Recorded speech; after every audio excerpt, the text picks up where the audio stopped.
Pihu school তো ছুটি পড়ে গেছে, কিন্তু ঘরে এখন রয়েছে। আর সারাদিন ঘরে থেকে না প্রচণ্ড বিরক্তি ভাব দেখাচ্ছে। ওই জন্য বিকালবেলা যদি কিছু না করে দিই খুব রাগ দেখাচ্ছে। তো চলো বন্ধুরা, এবার আজকে সেই রাগটা মাটানোর জন্য আবার এক নতুন রেসিপি নিয়ে চলে আসলাম। এখানে সবজি আর তার সাথে দিয়ে দিয়েছি চিকেন, দিয়ে ভালো করে এটাকে গ্রেট করে নিলাম।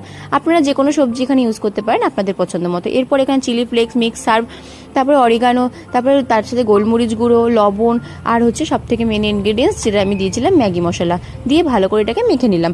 এরপর এটাকে একটুখানি রেস্টে রেখে দিলাম। তারপর একটুখানি হাতে নিয়ে গোল গোল করে ওপর দিয়ে একটুখানি আইসক্রিমের কাঠি ঢুকিয়ে দিলাম। আর ওপর দিক দিয়ে ম্যাগি আমি সেদ্ধ করে রেখেছিলাম, সেই ম্যাগি সেদ্ধটাকে ভালো করে মুড়িয়ে দিলাম।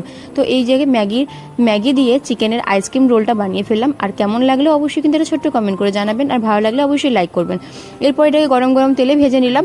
আর যারা এখনও সাবস্ক্রাইব করেনি অবশ্যই সাবস্ক্রাইব করবেন। আর এটাকে টমেটো সস আর হচ্ছে মেয়োনিজ দিয়ে সার্ভ করে নিলাম। তো কেমন লাগলো ভিডিওটা আর কেমন লাগলো রেসিপিটা অবশ্যই কিন্তু জানাবেন বন্ধুরা, পাশে থাকবেন।